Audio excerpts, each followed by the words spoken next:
Од вечерва започнува генералката за чистење на Скопје. Во најавеното 72-часовно чистење на градот ќе бидат ангажирани околу 40 камиони, а помош ќе има и од други градови. Појдовната точка ќе ни биде пред паркингот на Борис Трајковски, спортската сала. Во понеделникот имаше 16 исправни возила од комунална хигиена.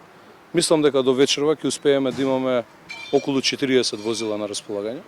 Дополнително ќе помогнат и колегите градоначалници од внатрешноста, како што тоа беше случај изминатиот период. Ќе бидат вклучени и цистерни за перење на улиците. После долго време ќе ги переме и улиците во главниот град. Плоштадот ќе се пере вечерва, од денеска започнуваме.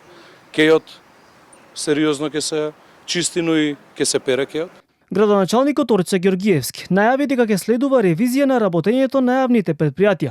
Ќе има нови раководни кадри, но и санкции за оние кои не оделе работа, а земале плата. Ќе следи темелна реорганизација.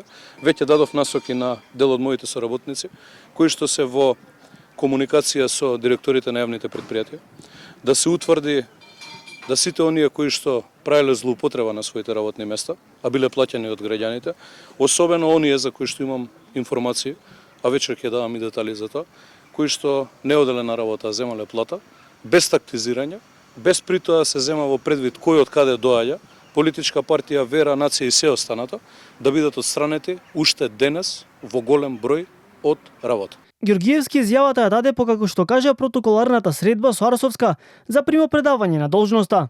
Протоколарна средба после која што имаше присуство и на нотар за да го депонирам ја својот подпис и се останато, така да многу помалку беше од 1 час средбата. Предходно утринава Ѓорѓиевски го доби уверението за изборот, пошто најави консолидација на јавниот сообраќајен превоз. Во текот на утрешниот ден ќе има средба со приватните превозници, кои како што кажа со 60 автобуси ќе се приклучат на улиците.